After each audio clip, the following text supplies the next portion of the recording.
During our episode, we had an audio issue with our guest, Pawel Kicman. We hope it doesn't interrupt your enjoying our episode.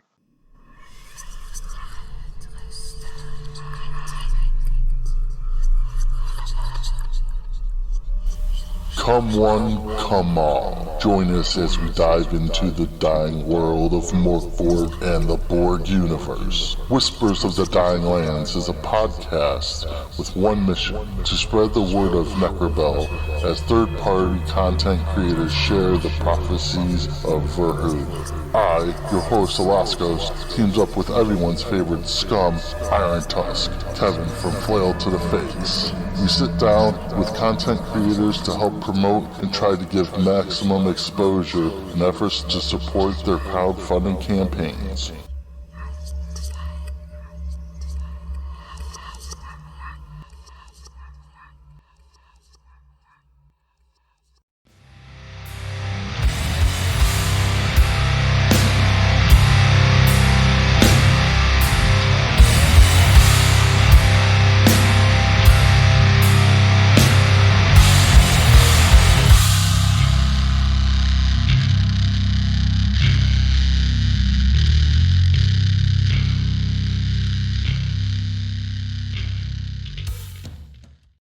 Welcome to Whispers of the Dying Lands. My name is Alaskos, and I'll be your host today. And I am joined today by my co-host, Kevin. How are you doing today, Kevin?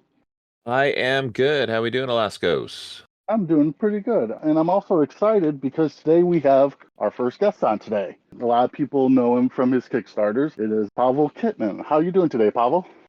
I'm not too bad, honestly. I'm just looking forward to the end of the year, and I'm so glad that I'm here with you today, guys. Well, thank you for being here with us. So happy to have you. We were hoping to get you on while you had your Kickstarter live, but unfortunately things didn't work out that way. Why don't you tell us a little bit about your last Kickstarter that you just had? Sure, so that was for Pills Full of Gods Rehumanized.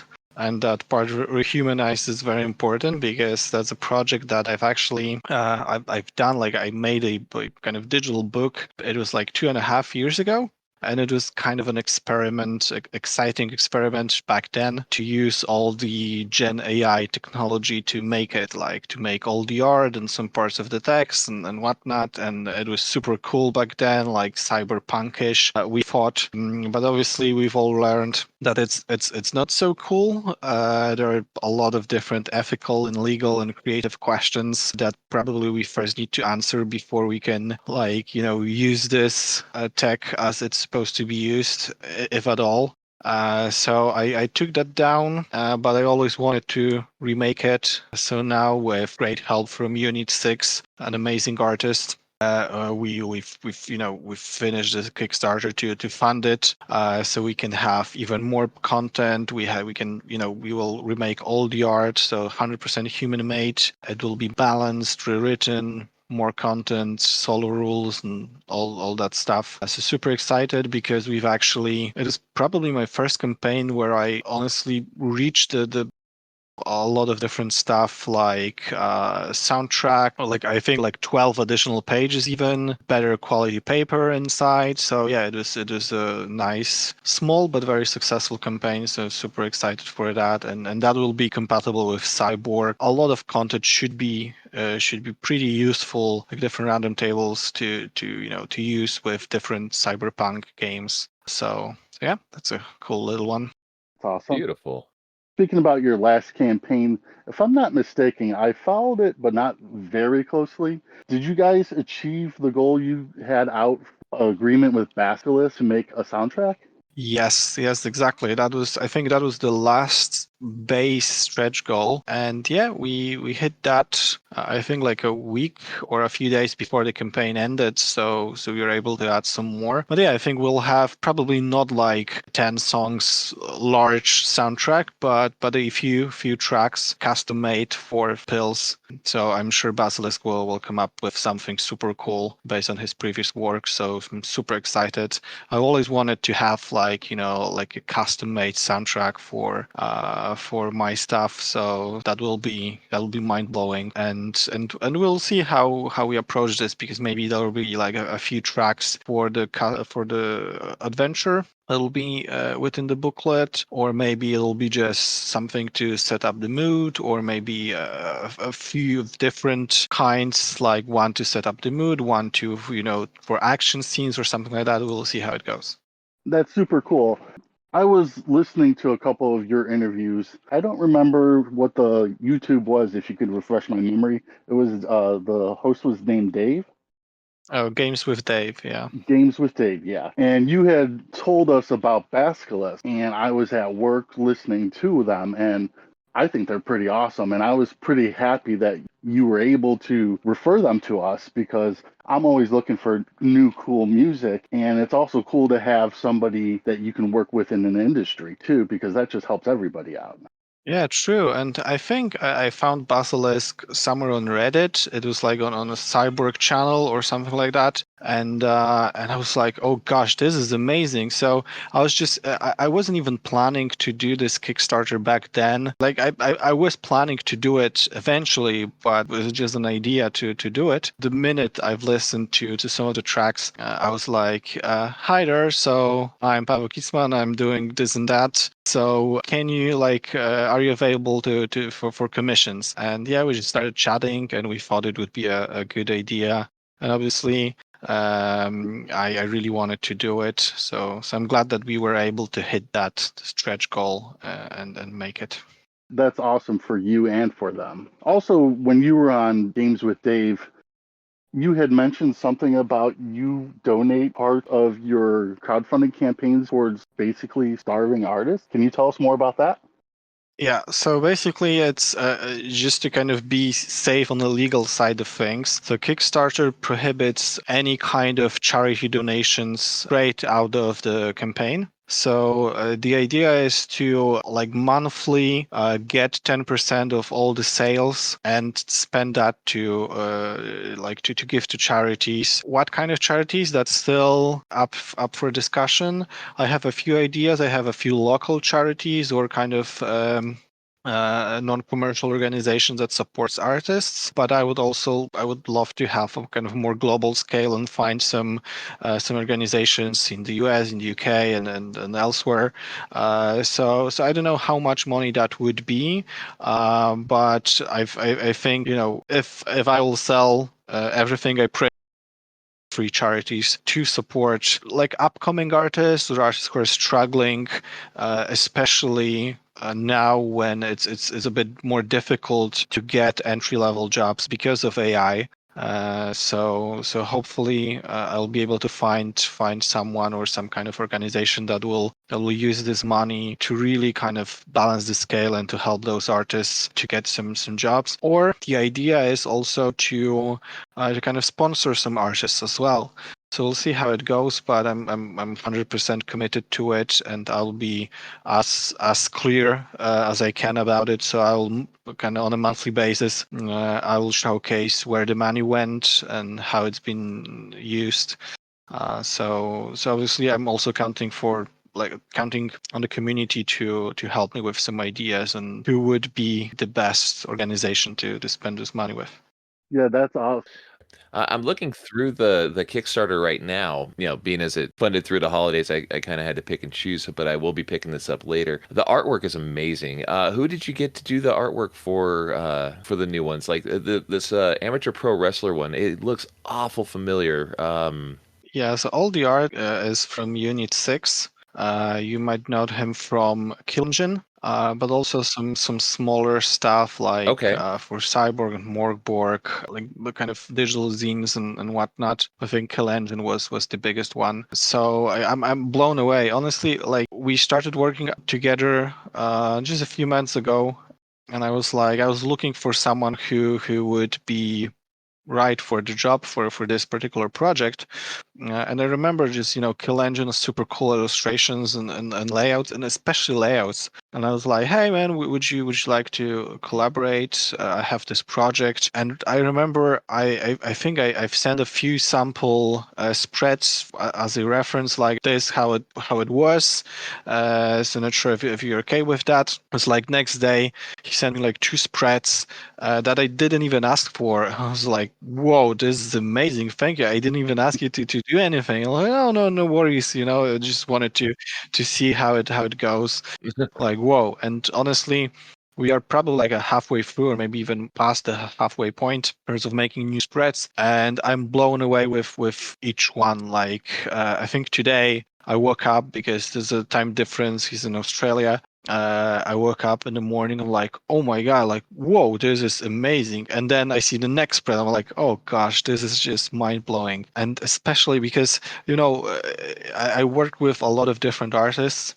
And in most cases, phenomenal artists who's illustrate in such an amazing way. But with Unitsix, there's another layer that's layouts, like the way he thinks about the design of the page, the fonts and the overall look and style of it, and all those minor details like line here and line there, and just kind of small cyberpunk elements, like UI elements, stuff like that. It makes it look really astonishing. So I couldn't be more happy with this collaboration, and I'm pretty sure that it won't be the last time we work together. At least I hope it won't be the last time. Well, it looks wonderful. Yeah, because I'm looking through some of your other stuff as well. Looks like you've worked with Vault Crawler on a few different projects, Heretics of the Dying Lands and Kill Your Necromancer. And Vault Crawler, one of my favorite Merc Borg artists. It's just his stuff just jumps out at you, and it's almost pretty terrifying. But Kill Engine just knocked it out of the park over here on this one. It's beautifully laid out. You're Yeah, and absolutely correct on I'm that. I'm still working with Vault Crawler. We are maybe not married, but we love working with Vault Crawler because he's coming up with a lot of ideas, and I really like that energy of it's like, oh, I've got an idea, and we can work on this together. So it's less. I'm writing, he's illustrating, like I'm coming up with everything, and he's just like doing the labor. It's more like real collaboration. We exchange ideas. So we have probably like 2 or 3 more projects lined up, maybe even something kind of more ongoing that I don't want to spoil yet, but we'll see how it goes. But honestly, I know that somewhere down the line there is a question for me about all those artists that I've been working with, but I can tell you now that I've been working with different artists for 6-7 years maybe since I started writing comic books. And it's I feel like I'm blessed because every person I worked with since then really added so much to my understanding of art, my understanding of storytelling, to my to my life, but also kind of all the creative work I've done. So I really, every single person. I could honestly, I could do like a podcast about all those people, and it would be like 10 episodes long because I have so much to talk about those people who are truly amazing, and every person is amazing in a different way. So I do feel I am very grateful for all those collaborations, past and present and future, I think as well. Because this is really, really, I've never expected that it will look like that when I started like collaborating creatively with people, that it will be so much fun, but also that I will grow so much because of those people. So that's really fantastic. That's awesome. Yeah, from what I heard, you just said that you want to do 10 more episodes with us. Sure. Sure, maybe we'll just catch up with Games with Dave, because I was on Games with Dave for like 5 times already, I think. So That's something I didn't know about you, that you were in the comic book industry. comic book industry, that sounds very grand, but it was like, first of all, it's Polish comic book industry, which is microscopic. So I've done mostly indie comics, a little bit of kind of mainstream as well. Sometimes I've done different bits around kind of more commercial stuff. I've wrote one comic book for like a top university in Poland, so stuff like that. But it was pretty short. Like I've been with like around the comic book industry in Poland for a decade now, maybe even more, mainly doing kind of journalism and stuff like that. But it was always more like a hobby than anything else. And even kind of the mainstream work, it's not something that you can do full time. It would always be like I'm pretty sure that here in Poland we maybe have, I don't know, 2, 3, 4 people who can make comic books, like only comic books, full time and not starve. So it's very, very, and most of those people are working for, kind of US based publishers like DC, Marvel, and stuff like that. So it is very microscopic, but very lovely and very kind of, I think, a very nice community. So now I'm a bit more kind of not so close as I used to be, because I honestly don't have time, and making tabletop RPGs also kind of pushes me over that community a little bit more. But my heart still very much is somewhere over there, so I'm always trying to support that kind of indie scene, and also kind of the Polish comic book scene in general. Awesome. Why don't you tell us a little bit about your inspiration for Corp Borg? Corp Borg was the first thing that put you on my map, and it was an instant back to me. So I guess there is a story to it, yeah. So I've spent 7 years working for different corporations, directly and indirectly, and it wasn't too bad, but it wasn't great until it became pretty bad and pretty nasty. I've lost all the interest in that work, and it was kind of eating me alive from the inside, sucking my soul. And I could probably make a lot of different metaphors on how awful it became. I with each passing year I felt more and more like out of place. And I remember it was like last year. I've lost count, but it was some time ago. I was fired from like I've lost my job. And then I was like, yeah, okay, it's not that bad. I wanted to actually resign, so I can now look for something different. And obviously I went still to look for some corporate role. And I found one with my previous employer. I kind of enjoyed that role back then, but they've paid very little. Like, I remember I was trying to get a raise, and I was like, listen, so you're paying me to lead an international team about the same money that people like cashiers in like Tesco and like supermarkets have, and I don't think it's fair. And they were like, no, but it's been like COVID and all that stuff, so we cannot pay you more. So I left. But then I decided, yeah, I think I can come back. So they were super happy. They were like, oh my god, yeah, we would love to have you back. I waited like a month to sign that offer. And then I received a call. It was like, oh, sorry, Pavel, we are going for a recruitment freeze.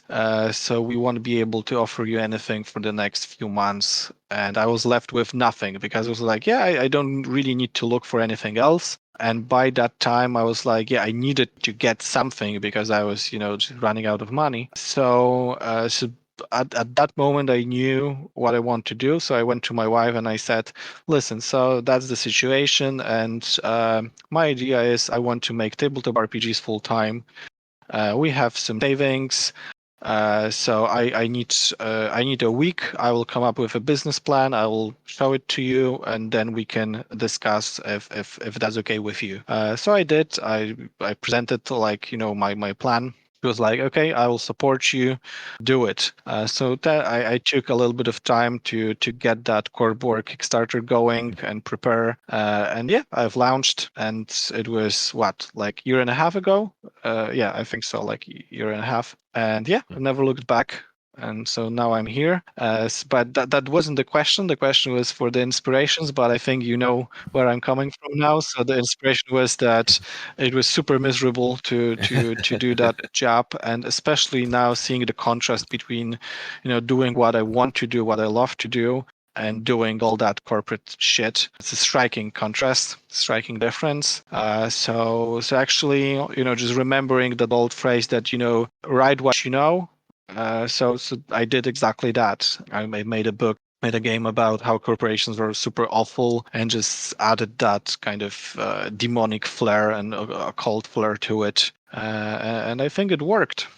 That's just an awesome story. The fact that you were miserable and you just followed the path of a dream that you saw, and your wife was so supportive of it, and it's just been snowballing into nothing but success for you. That's just awesome. I'm happy for you.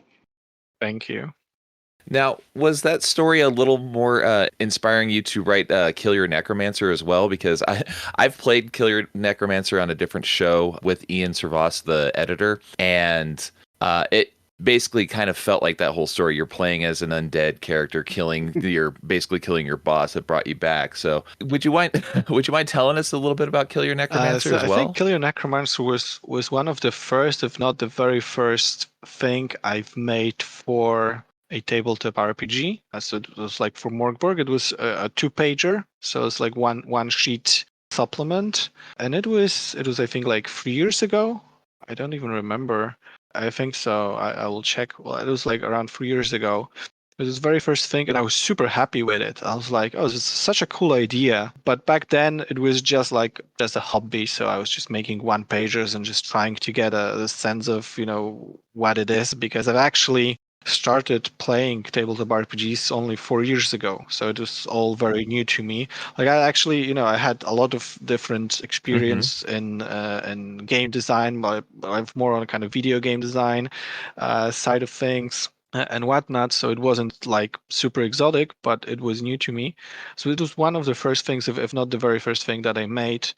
And then I thought it was super. I think someone even commented on that game at some point that it would be super cool to see this as like a bigger thing, and I was like, yeah, I will. I would be super happy to do it. Oh, and actually, yeah, I can see it now. Yeah, it was December 18th, 2021. So yeah, a little over 3 years ago when I've uploaded that to on h.io. And yeah, and I think it was Philip Jensen who commented like, yeah, he would love to see this fleshed out into a kind of mini adventure. And I was like, okay. And then I even commented like, 2 years ago. It took me 2 years, but it's coming. And I made it. So that's and like the idea behind it, I don't even remember. I think it was like, what if you would play as kind of as a monster, and that's it. So.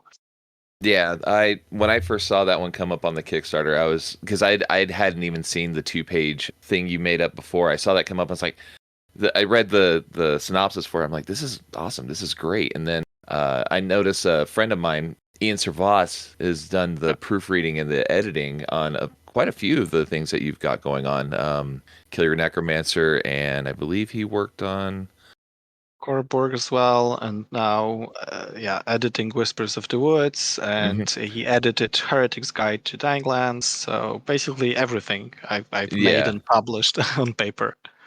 I actually play with him on the Wandering Monster show that he has with John Baltersberger and them, and everything. All this stuff has just been beautifully laid out and well done. And but the Kill Your Necromancer, that one just jumped out at me. It's like, you play as a skeleton, or you play as just an undead, and you take revenge on the person that brought you there.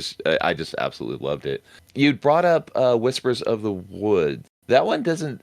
That one's not in the Corp Borg universe, but it looks absolutely beautiful. Would you mind talking about that one for a little bit? Sure, and actually, I should be now like laying it out instead of talking about it, because it was supposed to come out a few months ago. But the reality of making a completely new system is that it will take time. So, so basically, the whole premise of the game is that it's kind of a minimalistic hex scroll or forest scroll. You play as normal people, like regular villagers in a kind of around 18th century, mid Europe, kind of Central Europe kind of vibe, which is not like set. There is a whole paragraph that you can play it in, I don't know, 19th century Africa or whatever. Like the main flavor is 18th century Europe, and yeah, you play as normal villagers, no powers, no fighting skills, nothing, and you just venture into the woods to face the unknown. And basically, the game is more about trying to figure out what's going on in the woods, but also what's going on between the villagers and woods and the characters in this world and the players as well. And yeah, it's like custom made, so the whole system was custom made, so all the rules, and obviously I had to play test it. So play testing happened around October, November, and the first feedback was very positive, but a lot of different like small things that people wanted to see more, like more fleshed out, like they wanted more tables, wanted more content and stuff like that. So I had to go back to the drawing board and add that. But also the balancing was a bit off. So I had to remake the whole system, like maybe not remake the whole system, but just really crunch my numbers and then spend a lot of time to get that right. So I think that the finished product should be balanced well enough. And yeah, so I'm basically, so the script is done. Ian, that you've mentioned, should be working on it right now. There is also a sensitivity consultant for it because there are some things related to gender and also religion and stuff like that. I wanted to have a sensitivity consultant to look at to make sure that I'm not messing anything up, and it's kind of I'm staying sensitive towards those topics. So they should be hopefully they should be done with all the editing and proofing soon. And meanwhile, I've the whole script is ready. I've added all the additional content. Just a few things that I need to tweak. So I'm working on the layouts. Would be pretty simple, so it's not going to take as much time as making a Borg layouts. So I really wanted it to be published in digital and sent to the backers before the end of the year. But as you can probably know, it's only 2 days left. So I'm not sure if that will be possible. So I know a lot of backers are very impatient, and they waited a long time for this game, but I feel like it's just the last stretch. So it's almost done, and I should be done with it next week. Send the digital files, then do another round of proofing to make sure that all the files for the printer are good, and just send it over to the printer, then fulfill the campaign and be done with it. Well, as one of the backers, you take your time and and put out something that you feel super comfortable with. I am actually kicking myself in the butt right now because I'm looking at the wooden dice and the hex tiles, Oh, and the they look dice. gorgeous. Oh my gosh. Well, they smell even better because Oh, I have them. They've been done like a month ago, and uh, oh my god, the smell! Because I think in the end, we decided on a was it chestnut wood or something like that. I can't recall, but it's just beautiful and it smells amazing. oh. So I might have some spare to put through my store. We'll see. Just need to count. Yeah, now if there's any leftovers, I am definitely just going to throw money at you because they look gorgeous. Yeah, thank you. And yeah, it's just handmade and real wood, so so a bit pricey, but I think they look and feel and smell pretty nice. And if your backers are too mad at you for not getting it done by the end of the year, you could just blame us for having you on the show, taking up all your time. We'll take the hit for Okay, you. I will. Yeah, we'll jump in front of that bullet for you. Oh, thank you. Really Now, talking appreciate it. about creating your own system for Whispers in the Woods, I've actually been throwing back and forth about either doing compatible with Borg or actually just creating my own system similar. What are some of the frustrations and challenges you've had creating your own system? So I think if I can probably answer this question a bit like around the question, because most people probably are listening to this show kind of the games, and I think this is super compelling to have that skeleton of a system, which is fairly simple and minimalistic, and to build from there. So having those rules that basically almost have like 40 plus years, because it's all based on the earliest D&D stuff. It's super nice to have, because you need to worry about all the other stuff, but not about how to roll the dice. And obviously, and then you can just build from there, like, oh, do I need some more dice rolls? Like, do I need some more mechanics for different stuff I want to make and to work within my setting? But creating a completely new system, most people would say it just doesn't, it's not worth it, because there are so many well tested and well designed, really like intricate or really simple, really smart systems out there. But for this specific game, I really wanted to do something by myself for two reasons. First of all, I wanted to try myself, like to see if I can make it. The other thing was I really wanted to make sure that each mechanic in the game will make sense within the game, and it will be kind of necessary to have for this specific game. That's why there's not much in there. It's just like very, very simple tests and very simple rules. But also there are some different elements that you wouldn't find elsewhere, because I really wanted to make it very coherent. So like the system, the setting, and the rules are, kind of bound together. And the idea behind the Whispers is also that there is a thing called collaborative dice rolls, where you basically, if you have a group of people, group of players, a group of villagers doing something, then everyone would roll a die and add all the modifiers, and then they would sum it up. And based on that, they would know if the group succeeded or failed, and it's their job to basically like build the narrative. So the gamekeeper, which is like a game master role, is very limited. Every bit of the narrative, every kind of bit of storytelling comes from the players. So they create everything. So not many systems that does that in a way I wanted it to work. That's why I decided that I need something custom to support this a little bit more than some other systems do. So that was the most difficult part, just trying to get it right and to make sense. And the problem was, because again, Whispers of the Woods is not a new concept. It was actually made as a pamphlet game. It was like two pamphlets, one for the player, one for the gamekeeper. Mm-hmm. But it was never published. I remember I wanted to print it myself and have like it to hand it over for free, like a comic book convention. But I remember I woke up, it was like 5 a.m. and I looked at it and I was like, no, it's not ready. It's not done. Yeah, and it took me again like probably 2 years since, or like maybe over a year since I like to make that decision. Okay, I probably it's not enough. I want to make a whole book based on that idea. So yeah, so I did, and we'll see.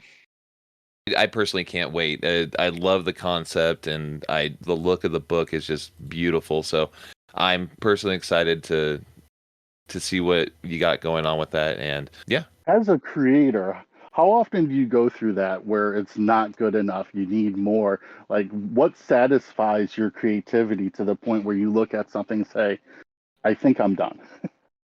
It's a great question, because I used to do things to a standard that I knew wasn't something that I'm satisfied with, but I wanted to be done, and I wanted to have like that quick gratification of being done with something. It wasn't working super well, because like some of my comic books were like, okay, really, but that wasn't a great feeling. So then I wanted to like put more attention. I was like, okay, I need to grind until it's perfect, but it will also it doesn't really work out, and it's not really feasible to do something like that. So I had to learn to be somewhat satisfied, but knowing that it will never be perfect, and to publish to like something that's kind of the best it could be given the circumstances. So for example, Corp Borg, when I've published it, I've seen so many different small stuff that I wanted to change or it could be done better.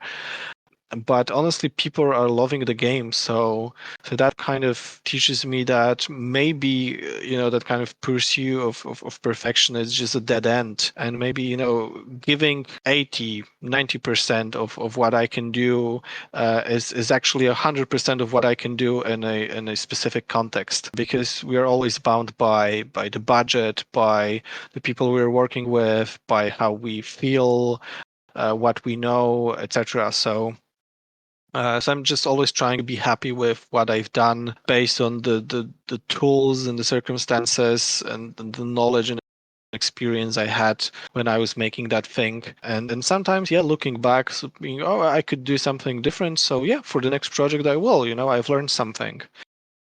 So it's not easy, and I know I will probably die, and I will never find that perfect balance. But I will die Well, trying. you've done great so far, my friend. Yeah. Thank you. So you had mentioned that you started playing tabletop RPGs about 4 years ago. What was the first game you played? That's a good question. What was it? It could be Call of Cthulhu. I think it was definitely the I think so, because because my friend has an actual play show, which is quite popular in Poland, and he invited me for it. So it might have been one of the first. Not sure if that was the first. I think I've played. Oh, it was Warhammer. Yeah, it was Warhammer. The first I've played was also for an actual play. It was online back then, but I've actually kind of small fire stopped me from finishing that playthrough. But yeah, the Warhammer was the first one, and then I think Call of Cthulhu, and then some kind of Borg, so probably Mork Borg a couple of times. But quickly, I've played only a handful of times as a player. So maybe I'm not a forever GM, but most of the time I am GMing. I think I prefer doing that. But from time to time, I like to be a player and just to, I don't really have to worry about all the preparation. I can just sit down and enjoy. I actually got Call of Cthulhu for Christmas this year, so I'm looking forward to diving into that. Two things. First off, was it Warhammer Fantasy or Warhammer 40K that you were playing? Oh, no, this fantasy. Okay, and then second, you said a small fire. Are you talking like a literal fire? Yeah, kind of. It's difficult to explain, but yeah, kind of a small actual fire. And in the house that I'm in right now, so my parents' house. Ah, okay. Well, then we won't venture For legal reasons, further we into can't that. go into further detail. I noticed also that you had written some stuff for some jams, like the Cold and Deathless jam. I'm sorry, not Cold and Deathless. Yeah, Cold and Deathless Northern Darkness jam. Yep. You wrote Doc 47 for the Trigger Warning, Trigger Happy Jam, which actually was featured on the World Standard, one of their episodes. I do remember, yeah. What's your experience with the crunch time on doing the jams, writing the adventures for those? Do you like that pressure of I've got to get it out and done, or is it kind of overwhelming, or how do you feel about doing those little projects? Oh, I love little projects and I love having a deadline. Like I'm neurodiverse. Like I'm 100% I have autism.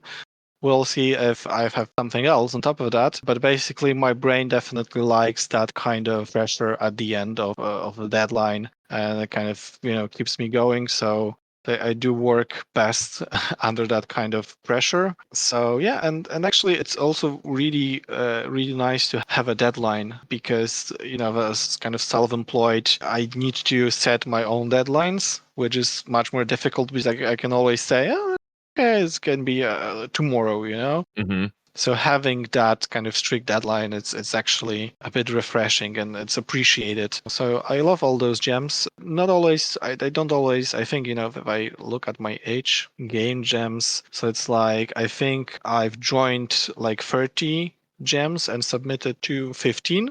So I have like 50% success rate. But I'm not really stressed over finishing everything. And I'm not trying to force myself to crunch and do whatever. Sometimes I prefer just if I'm not satisfied, I don't really need to do it. I can do it later or for the next year's gem or something like that. So, but definitely now with the nameless scriptures, I want to do something. I don't know what yet, but I really do want to make something for that one. And I'm also for next year I'm lined up for a lot of guest writing on different games. It's like 6 or 7 projects. So that'll be also pretty cool. I've written some already, but also help that those people give me deadlines, so it's much easier.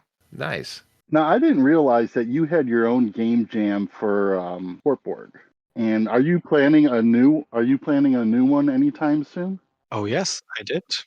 No, probably not. But I still have to announce the winners of this jam. I know who they are. I just need to find some time to do a proper announcement. And that gem will come into fruition as a zine, printed zine, which will be a part of upcoming Kickstarter for the first official Corp Borg supplement called Corp Borg Unions. So I'm actually stealing all those ideas from Pirate Borg, to be Oh honest, yeah, that pirate because board. they've done exactly the same with Cabin Fever Gem, which was third-party content, and then they offered it for their first official supplement for Pirate Borg. So I'm just learning from the best. Yeah. Thanks, Luke. Thanks, Luke, for the idea. Super good. Just mimicking that. So yeah. I'm just curious what team you fall in under. Do you go old school Renaissance or old school Revival? I don't know. I think it's just semantics. But when you talk about it, which term do you use? Or do you just say OSR? Yeah, I just say OSR. I don't know if I ever had to explain the abbreviation. But it's actually a good question. I think it could be two separate things, because each kind of carries different weight to it. Because I think there's lots kind of different intention behind each one. But I always just say OSR and See, that's when I it. look at it, when you say Renaissance, I think of olden times. So it makes me think of going back to the roots of the old D&D. When you say old school Revival, I think of going back to the old school roots, but with new twists. So I was just curious what you thought about it. Oh, bear with me just a second. I'll be back in Okay, no 30 problem. seconds. Sorry. Okay. So we're just curious, what's a current Kickstarter that's on your radar, if any? On my radar as a As a creator backer. or as a backer? I don't know. I'm not sure. It's like December and January are usually quiet months, so I don't really have anything. A few different things that kind of ended, and I think there's one for Cork, the solo game. Right now, which is super cool. I think it's Caleb's, and is doing very well. Yeah. I'm interested in that. Other than that, I don't know. I'll probably wait and see. For me right now, I don't know if any of you have looked at it in the past, but they have just revived Heavy Metal the magazine. They're starting at issue 1 over again. So that's something that's been on my radar that I've actually been looking at. I did see that. I haven't pulled the trigger to follow or back it yet, but I am pretty excited to see that come back around too. How about you, Kevin? Anything you're looking at? Like Pavel said, I'm currently looking at the new Korg Scars of Silvos that's got a couple days left at the time of recording here. Korg has just been, every iteration of it has just been gorgeous. I'm looking at He Who Croaks Last, the supplement for Sump by Gnome Lackey that looks really good. The Tommy Sensenauer really knocked it out of the park with that Sump supplement, and it looks like somebody's making something for that as well. The Dungeon Keys has got Dirt Bags. It's a sci-fi shooter one that I actually played on a different show that was a lot of fun. Gosh, I mean, I back too many things and I follow too many more. I know Brian Collins got The skirmish game. his miniature skirmish game, yeah, that I've got my eye on as well. And then the Bog Folk have got looks like got a supplement coming out for like Coma as well. I mean, like I said, there's too many things that I've got my eyeballs on, and they have a stranglehold on my wallet. So, but yeah, that's good. That's a Too few many things I'm looking projects at. to afford and not enough time to play them all. That All right, too. well, just one last question for Pavel. You're in the dying world and you just rolled a misery. Why don't you create a misery for us? And we are going to create a table based on our guest creations of misery. So you just rolled a one, create a new misery for us. What happens? Okay, so I actually thought about it a little bit. So my idea is that every single person in the world vomits like a small snail-like creature. Every single one, no matter where you are, who you are, like everyone vomits like one smallish snake. And if if that snail is nurtured and cared for, it will grow up to become an exact miniature replica of that person who vomited it. So that's that. Cool. And then I love and they hate could be that. their own little nemesis that they have to continuously fight, either fight or die. That's Yeah, awesome. it might be. Yeah, and those miniature ones wouldn't be super nice, thick little bastards. Awesome. So we're going to wrap the show up. Is there Beautiful. anything that you would like to plug personally or professionally for other people? Oh gosh, I don't know. It's a tough question. I think like one thing I've learned, and I think I talked about a little bit in terms of that journey from corporations to doing this, is that just sometimes taking the leap of faith can go a long way, but it's always good or even necessary to have someone to support you. Like I wouldn't be here without my wife. It would be impossible. So like she believed in me and she supported me a lot. And I think having someone like even sometimes it's just like a peer, someone who will just listen to you, just give you a one good advice. It can change anything, and especially in the creative realm, it's super important just not to be alone, not to be afraid to reach out, to ask questions, and you like So I think that's that. And even like myself, like super introvert, I feel like I need community and I need also some other people, because I wouldn't be here without them. All right, so we're That's going to thank beautiful. Pawel Kicman for being on our show today. And thank you, Kevin, for joining me again. And that's it for the No, of show. course. But yeah, awesome. Thank you very much for coming on. Thank you. It's my pleasure. And my daughter also wants to say hi. Może się przywitać. Oh, hello. How you doing? Thank you so much. We'll talk to you soon, buddy. Thank you so much, guys. I would like to give a huge thank you to everyone who joined us and listened to the episode, as well as my co-host Kevin and our special guest Pawel Kicman. You can find them and us at the links below the show's episode description. I would also like to give a huge shout out to Bong Coffin for letting us use their song Ganjalf off their 2023 album titled The End Beyond Doubt. You can find them at bongcoffin.bandcamp.com. We'd also like to thank Strega for cover art thumbnail for the show, and we will see you again next time.